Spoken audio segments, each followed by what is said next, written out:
Karuvannur bank തട്ടിപ്പ് കേസിൽ CPM നേതാക്കൾക്കെതിരായ PR അരവിന്ദാക്ഷന്റെ മൊഴിപ്പകർപ്പ് പുറത്ത്. അറസ്റ്റിലാകുന്നതിന് മുൻപ് തന്നെ അരവിന്ദാക്ഷൻ നേതാക്കൾക്കെതിരെ മൊഴി നൽകി. AC മൊയ്തീൻ, PK ബിജു എന്നിവർക്ക് സതീഷ് കുമാർ പണം നൽകിയെന്നതാണ് പ്രധാന മൊഴി. 2016-21 നിയമസഭാ തെരഞ്ഞെടുപ്പുകളിൽ മൊയ്തീന് സതീഷ് പണം കൊടുത്തു. തൃശൂരിലെത്തുമ്പോൾ EP ജയരാജൻ സതീഷിനെ കാണാറുണ്ട്. സെപ്റ്റംബർ 14-നാണ് നിർണായക വിവരങ്ങൾ അരവിന്ദാക്ഷൻ എഴുതി നൽകിയത്. ബിനിൽ വിവരങ്ങളുമായുണ്ട്. ബിനിൽ, വളരെ പ്രധാനപ്പെട്ട ഒരു വാർത്തയാണ് പുറത്തു വരുന്നത്. മന്ത്രിയായിരുന്ന കാലത്ത് AC മൊയ്തീൻ ഉൾപ്പെടെ പണം നൽകിയിരുന്നു എന്ന തരത്തിലുള്ള മൊഴി അരവിന്ദാക്ഷൻ നൽകിയിരിക്കുന്നു. അതും ഈ അറസ്റ്റിനൊക്കെ മുൻപ് എന്നുള്ള വിവരമാണ്. എന്താണ് ഈ മൊഴി പകർപ്പിൽ അദ്ദേഹം പറയുന്നതിന്റെ പൂർണ്ണ രൂപം എങ്ങനെയാണ്?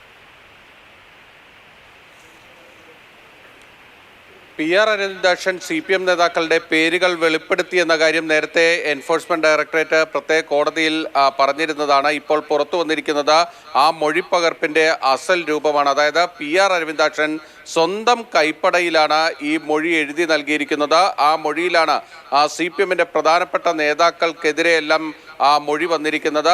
അറസ്റ്റിലാകുന്നതിന് മുൻപ് തന്നെ അരവിന്ദാക്ഷന്റെ കയ്യിൽ നിന്ന് CPM നേതാക്കൾക്കെതിരായ മൊഴി എൻഫോഴ്സ്മെന്റ് ഡയറക്ടറേറ്റിന് ലഭിച്ചിരുന്നു എന്നതാണ് ഏറ്റവും പ്രധാനപ്പെട്ട വസ്തുത. അതായത് സെപ്റ്റംബർ 14 തന്നെ ഏറ്റവും പ്രധാനപ്പെട്ട മൊഴി സാമ്പത്തിക ഇടപാടുകൾ സംബന്ധിച്ചിട്ടുള്ളത് PR അരവിന്ദാക്ഷൻ നൽകിയിരുന്നു. അതിന് പിന്നാലെയാണ് PR അരവിന്ദാക്ഷൻ എൻഫോഴ്സ്മെന്റ് ഡയറക്ടറേറ്റ് ഉദ്യോഗസ്ഥർക്കെതിരെ പരാതി നൽകുന്നത് എന്നത് ശ്രദ്ധേയമാണ്. അതായത് തന്നെ കൊണ്ട് നേതാക്കളുടെ പേര് പറയാൻ നിർബന്ധിക്കുന്നു, തന്നെ സമ്മർദ്ദത്തിലാക്കുന്നു എന്ന പരാതിയും തന്നെ ദേഹോപദ്രവം ചെയ്തു എന്ന പരാതിയും അദ്ദേഹം ഉന്നയിക്കുന്നത് ഈ പ്രധാനപ്പെട്ട മൊഴി നൽകിയതിന് ശേഷമാണ് എന്നതാണ് ഏറ്റവും പ്രധാനപ്പെട്ട വസ്തുത. സാമ്പത്തിക ഇടപാടുകളുടെ കാര്യങ്ങൾ കൃത്യമായും അരവിന്ദാക്ഷൻ തന്നെ സ്വന്തം കൈപ്പടയിൽ എഴുതി നൽകിയിരിക്കുകയാണ്.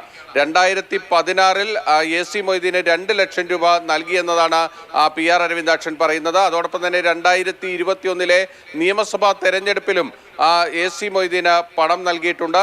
PK ബിജുവിന് 2020-ൽ താൻ ഇടപെട്ടാണ് 5 ലക്ഷം രൂപ വാങ്ങി നൽകിയത്. ആ പണം കൈമാറിയിരിക്കുന്നത് മുഖ്യപ്രതി സതീഷ് കുമാറിന്റെ സഹോദരന്റെ അക്കൗണ്ടിൽ നിന്നാണ് എന്ന കാര്യം കൂടി ഈ PR അരവിന്ദാക്ഷന്റെ മൊഴിയുടെ ഭാഗമായിട്ടുണ്ട്.